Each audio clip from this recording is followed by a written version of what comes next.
imprisoned by your daily... Forgive my interruption. Do not apologize, my son.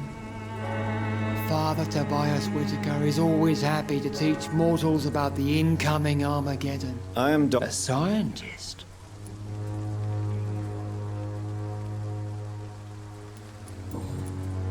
What do you mean when you say that I am more lost than you thought? All scientists are entangled in a world of causes and consequences. And most of them can't see the plain truth. Quite a judgmental opinion, if you ask me. But what do I know? Blinded by science as I am. But you are seeking answers, aren't you? Answers about the Armageddon about to strike the city. Answers about the hidden truth. Well, I suppose I can spare a few minutes listening to your so-called truth. As a doctor, you must be aware of the decimating epidemic. But let me tell you that this so-called Spanish flu is just the beginning of the end. What do you mean? The beast is finally revealing itself, corrupting the flesh and the heart of men. With my own eyes I have seen them, those minions from the abyss. Really? And what would be your answer to this biblical threat? We must fight the disease before this legion outnumbers us. But not with scalpels and microscopes. No. What is left then? Cleansing fire. Tell me, Tobias, what exactly is your plan concerning the cleansing of this city? God will recognize his own. More than once this city has risen from the ashes, hardened and purified by the flames.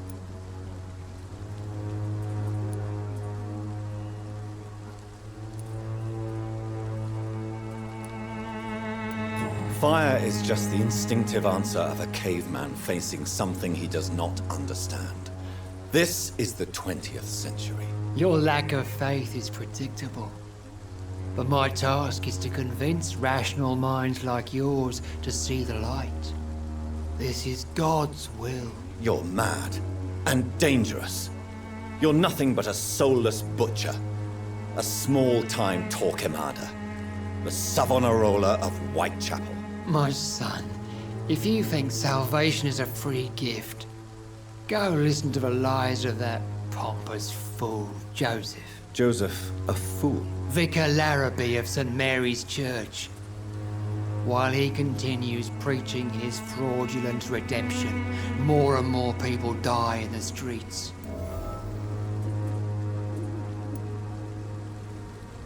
What do you mean when you say that I am more lost than you? All scientists... Quite a... Well, you are... I am.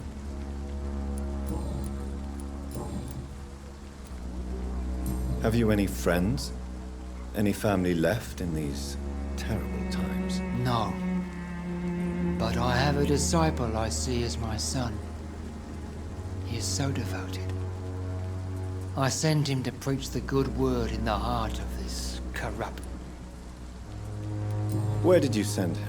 I sent Samuel to the Stonebridge Cemetery, where the pestilence and evil grows night after night.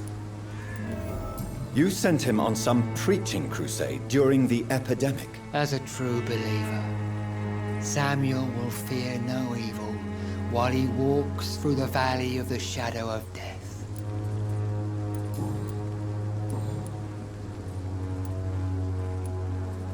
I have heard an...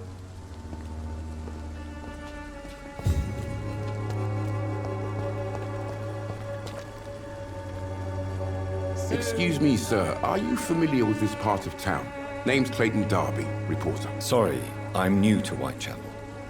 But perhaps you could help me since you're a journalist. My name is Jonathan Reed. Dr. Reed, the famous surgeon. I'll gladly help if I'm able, sir. Why are the newspapers keeping silent about the Spanish influenza? It's as though none of you care. There's a war going on. People shouldn't be demoralized by news of deadly diseases. I served in France. Our top priority must be to put an end to this butchery. This war must stop now. Sir, streets are a battlefield too. An invisible and untold war is going on, and it must be stopped. What is a journalist doing in this borough after sunset? He goes where none of his colleagues would dare to go, to inform the country. So you risk your life to reveal the truth. I saw many reporters do the same during the war. Whitechapel is the crucible of so many untold stories and tragedies. I want people to know them. That's quite honorable of you. But is the public interested? Not at all, sir. And that's why I'm an independent journalist, hoping to sell some stories. Have you any idea of the danger you face in these streets at night? I've had to run and hide more than once from frenzied mobs incensed by the fever. Do you think the flu is really responsible for this, Doctor?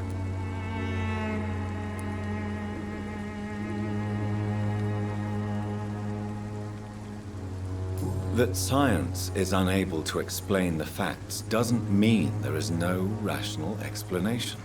I confess, I share your point of view, Doctor.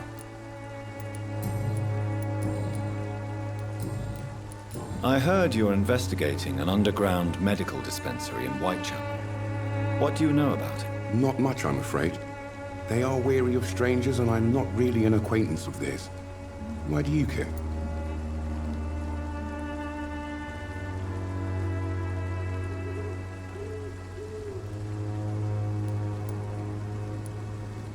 I'm a doctor, Mr. Darby. I care about everything involving public health and this epidemic. Are you sure you're not just concerned about the repercussions that a scandal involving a certain Nurse Crane from the Pembroke Hospital would bring? Without a doubt, you are a damn fine journalist, Mr. Darby.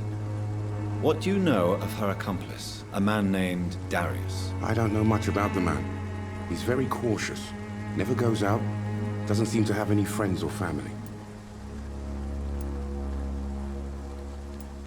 He never goes out? No. A few days ago, he unexpectedly did. I followed him, but it was just a ruse to keep me away from his house. Really? How do you know? He went to the nearest mailbox, but just before posting his letter, he ripped it up and threw it away. He has no relatives at all? No. Except for that strange man, a poet named Richard Nethercott, who sometimes comes by. Darius would never let him in. Where can I find this Mr. Nethercott? He spends most of his time lurking around Whitechapel, talking to himself or declaring verses. These days, you can usually find him behind the church. Goodbye, Mr.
beauty and grace. Whitechapel is not just... Good evening, sir. I'm Dr. Reed. I would like to ask you a few questions. Please be my guest. Although I may not be the best informant regarding this part of town, my words speak about that which the eyes cannot see. Really? Are you an artist of some kind? I'm a poet, sir. Richard Nethercott, at your service. May I ask what you're doing at this hour of night, sir? Do you live here? Not at all. I'm just enjoying the pleasure of a quiet walk. Though night talks are always preferable, if you ask me. Especially with strangers. But are you not afraid of the epidemic? Oh, why should I? I see some equity in the Spanish flu. No flesh should be saved, say the scriptures. Good or evil, rich or poor, all are equal in the eyes of the flu. If you say so. But as a physician in a time of epidemic, I must caution you to avoid unnecessary exposure, sir. Thank you, Doctor. But we both know the seeker of truth has to go boldly where the weak dare not.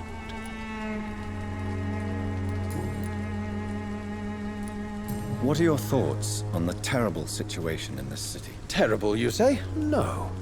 Of course, the death of so many innocents is a tragedy. But the scourge has not been all bad for the city. Oh, no, sir. What are you talking about? Do you remember London before the flu? Noisy, cacophonic, quiet nowhere to be found. And now, listen to this oddly peaceful silence. Yes. The enjoyable silence of the grave.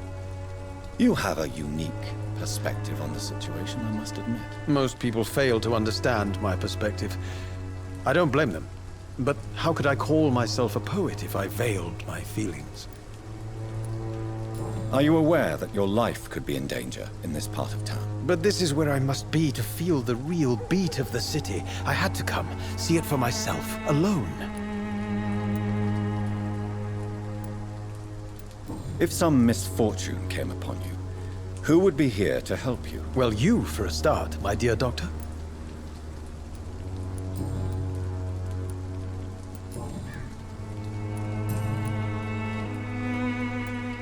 Tell me, Mr. Nethercott, why seek inspiration in Whitechapel? The place is not beautiful per se, but how to explain it? Stirring and challenging. In what way, exactly? The struggle by gaslight, the barren smiles and the arid hunger under the rain. If you say so. Such vibrant antagonism and vivid paradox, the stripped humanity raged across each street. Vivid, of course, yes. And what about the poignant distress? Oh yes, the poignant distress. You see what I mean, don't you? That's what I want to write about, and that's what Whitechapel is made of. May I ask you a few questions about the district? Extraordinary part of town, is it not? I'll be glad to help you, if I can. What can you tell me about an old man called Darius? Darius Petrescu? Yes, I know him. At first, I thought he was only a small publisher. I invited him to publish my work, but his reaction was pretty clear. Not interested in your talent? Darius is an old political activist who takes delight in printing tracts and lampoons. Those communist activities only require mediocre writing skills. I'm looking for Dorothy Crane, a nurse who lives in this vicinity. Dorothy Crane. Oh, I love the name. The Crane of Whitechapel. Sounds very mysterious.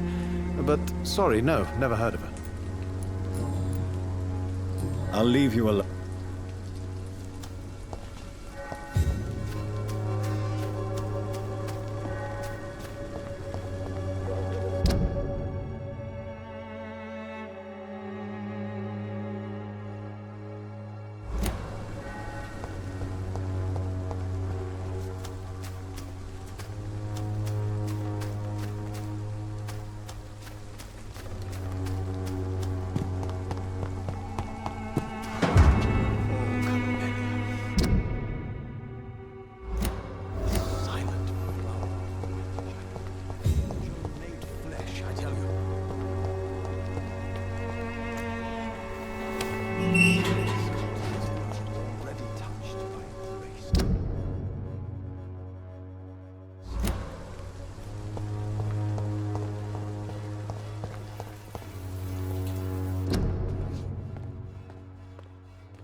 Good evening, miss.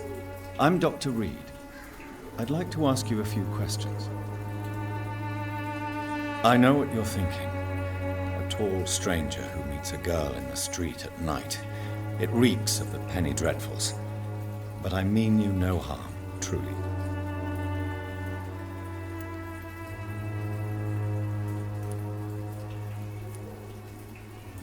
I know you understand what I'm saying.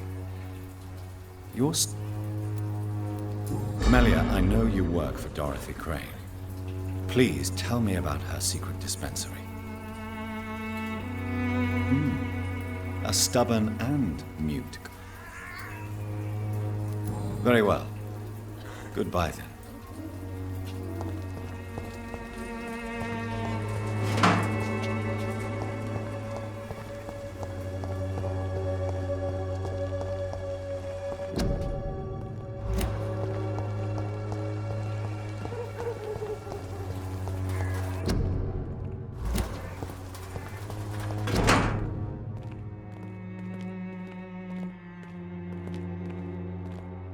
The content of Darius' letter to his children could give me more leverage to enter.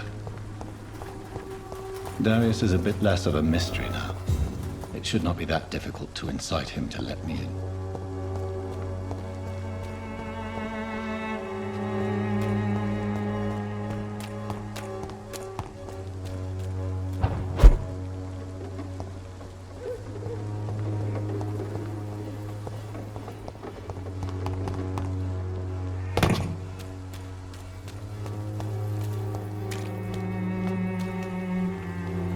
Don't be shy, handsome. I'm not looking for what you're selling. But I'd like to ask you a few questions, if I may. I'm a doctor. Dr. Reed. All right then, but be quick. Though I usually get paid when I open my mouth. Do you need any assistance, Miss Popper? It depends on the price of your medicine.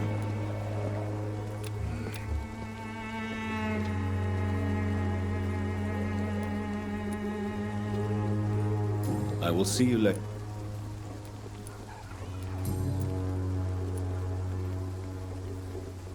Clayton Darby claims he will expose the crisis in Whitechapel to all of London. Do you believe him? I believe Clayton's courage will erode with time, until he finally leaves Whitechapel to start another fight somewhere else.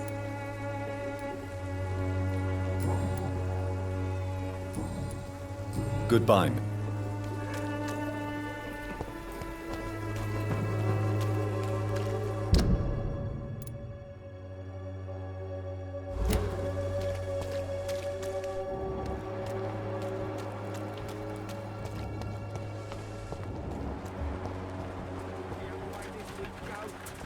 We can sort it out, right? It's not my call, Baron. We pay one way or another. Please, Joe. How long have we known each other? We even used to be neighbours, for Christ's sake. I'd prefer not to give you another beating, Barrett.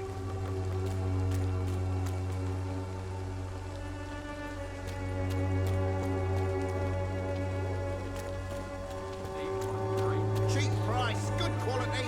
You again? Come on, take a look. What do you want this time?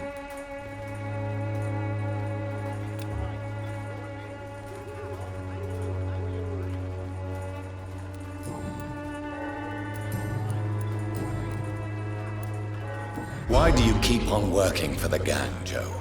You know it doesn't suit you. It's true, I hate this job.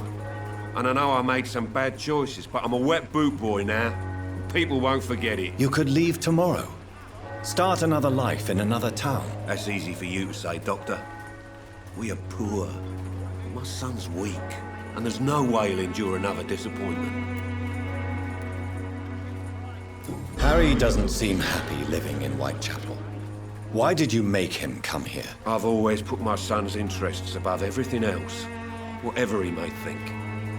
Our house is small but affordable. The walls are thin, but the door is solid. You really love your son, don't you, Mr. Peterson? He's my pride and joy. Even if he hates me for the choices I make and pushes me buttons more than he should. Since the criminal nature of your... No one will ever...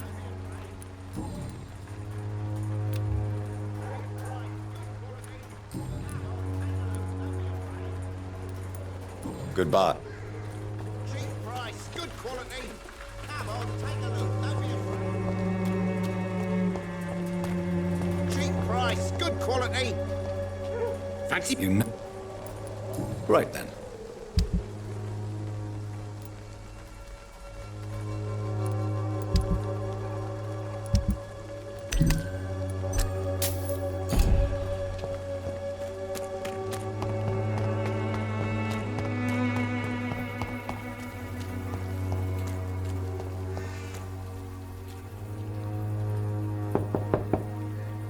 Mr. Petrescu, just 1 minute, please. You again.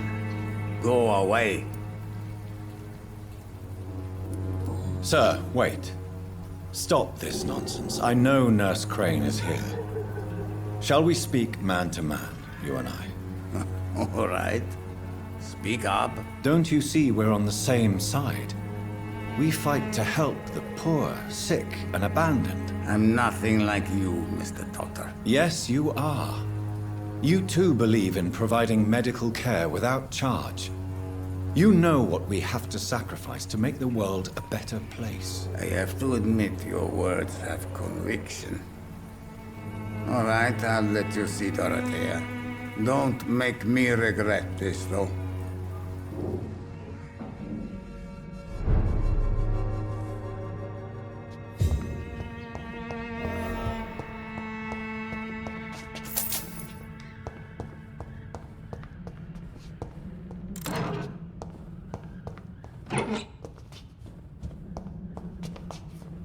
It's locked.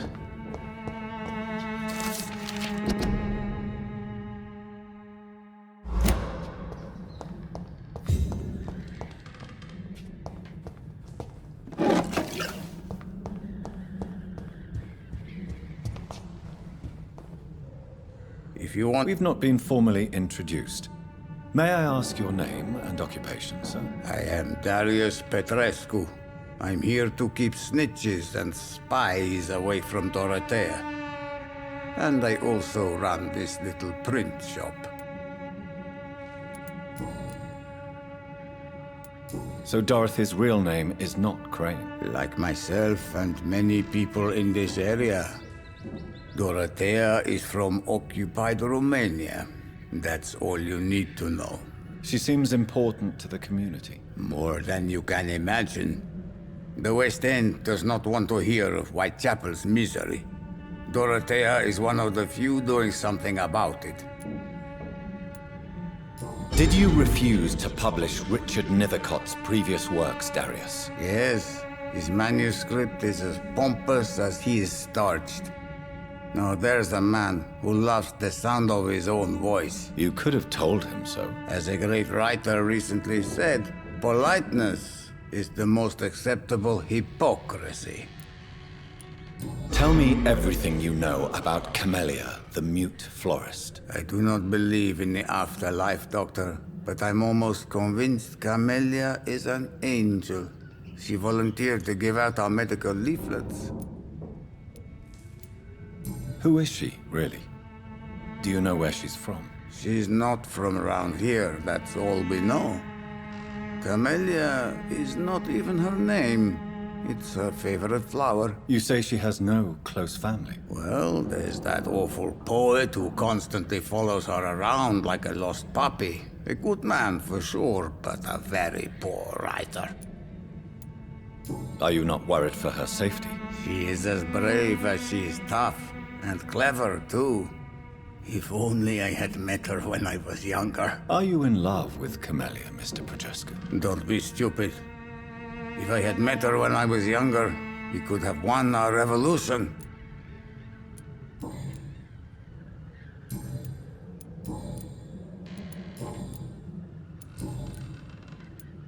Do you have any family left, Mr. Petrescu? Children or grandchildren? Who knows? I have abandoned my people for so long, they might as well be dead. As dead as I am for them, I suppose. Don't be embarrassed, sir. If you must know, my own father disappeared many years ago, and I forgave him. It's quite awkward to talk about our families like this, but thank you, Dr. Reed. I appreciate your trust. This war won't last forever. Did you ever think of returning to your country now it's free? No. I have taught strength and determination to my sons and daughters. I'm an old, dying man who only has memories of better times to cherish. How did you meet Nurse Crane, Darius? Why does she trust you? I'm her oldest friend in England. Dorothea and I share many ideas about this country and about the country we left. You mean occupied Romania, don't you? Even if not directly, I fought against your enemies. Really? Then perhaps you have more in common with Dorothea than meets the eye, Dr. Reed. I know you fought for your country when it was occupied, Darius. Tell me more about it. I know my days are numbered, and I know I won't see my homeland again. But I fought for Romania all my life, and I will until my last breath. But Romania escaped the grasp of the Austro-Hungarian Empire. It's a free country again. But it's not the country I fought for. My homeland is not appeased, Doctor. And I still see a dark future ahead for my people. Goodbye, Mr. Petrescu.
He's going into convulsion.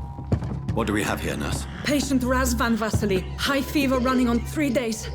Complaints of dizziness, muscle aches, and head pain. Diagnosed with influenza. Treatment? Aspirin and salicin for the fever and discomfort. Liquids for dehydration, but he's having trouble keeping even water down. Thank you, nurse. Anything else I should know? He did lose consciousness this morning, but he's never had convulsions like these.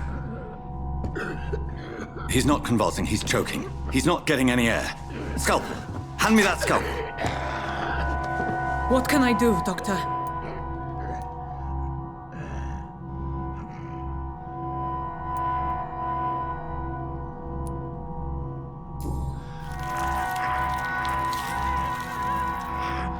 I need to perform a tracheostomy. Short pipe. That rubber tube will do. We're going to cut a passage for air through the neck. Yes, Doctor. He's breathing again, but he's coughing up blood. Internal hemorrhaging. I need to make another incision into the chest cavity to drain the fluids from the lung. Prepare another tube. A thoracostomy? Doctor, we've nothing to fight the infection. We need an aseptic environment. Right then, Nurse Crane. What do you suggest we do? I've no idea. I'm not the doctor. Time is of the essence. We need to perform a thoracic drain. Yes, doctor.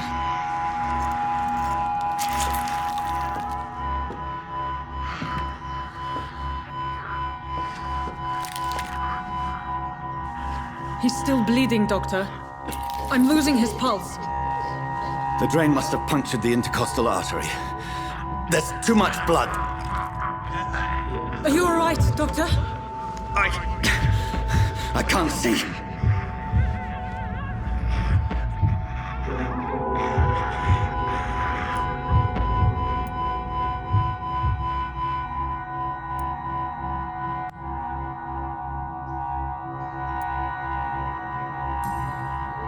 Yes. I have this, nurse. Allow me to finish the procedure alone. I need the room. I'd prefer to stay and see this through. This is my patient, doctor. I have needle and thread for stitching the wound.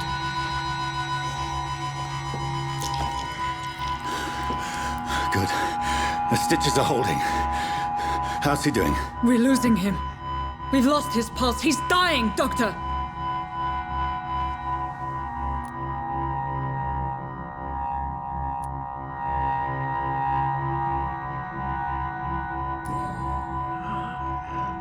A dose of epinephrine, now. Yes, doctor.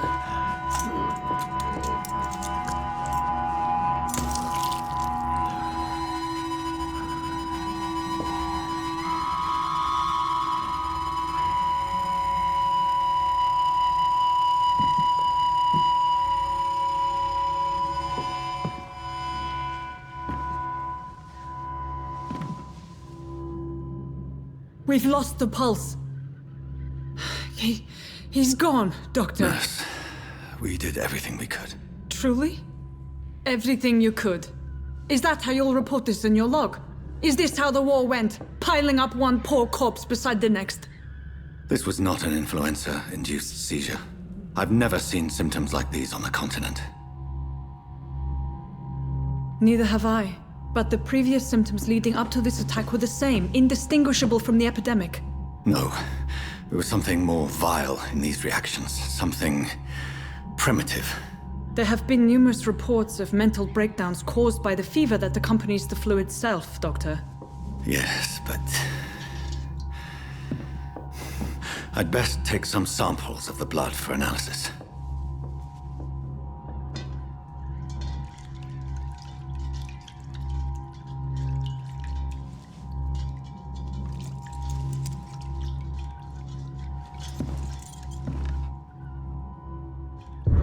I doubt you're here to test my bedside manners.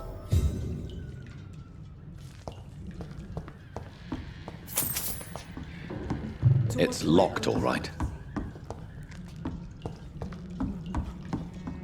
I suspect it was more than intuition alone that led you to us. So, how might I be of service, Dr. Reed?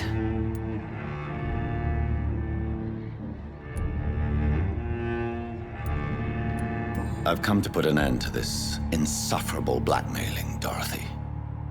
Doctor, you think your warnings scare me? I've stolen and plied, blackmailed and lied, but what else am I to do? I'm all these people have.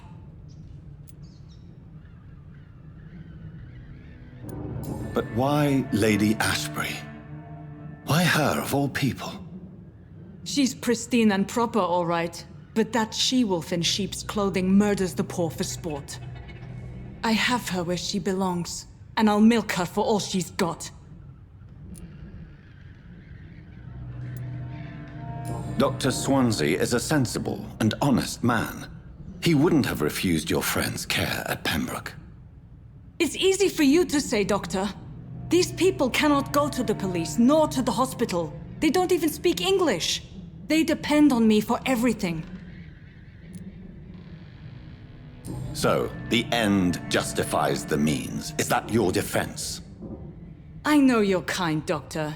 Just another fine-heeled, silver-spooned gentleman who was given the world on a platter. You know nothing of poverty. Nothing of the shame, the hunger, the loneliness. You've convinced me of the sincerity of your actions and their noble justifications. But all the same, blackmail is a crime, and it will stop, Nurse Crane. So, are you going to turn me over to the authorities?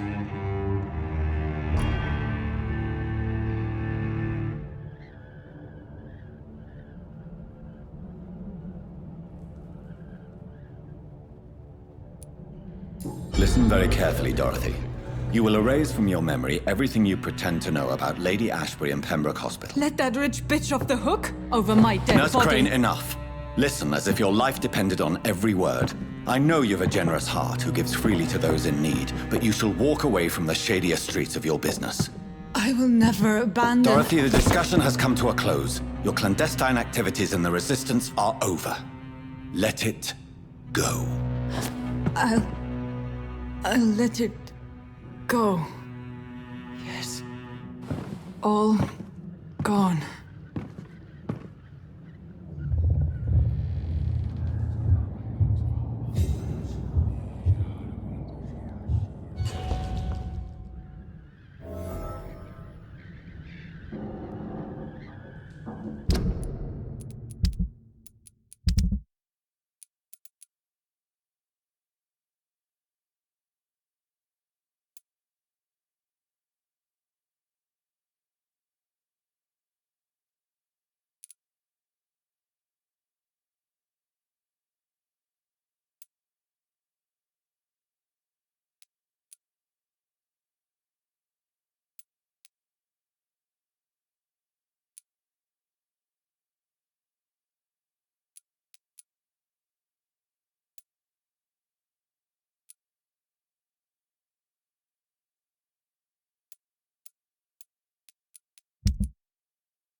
This one stinks already.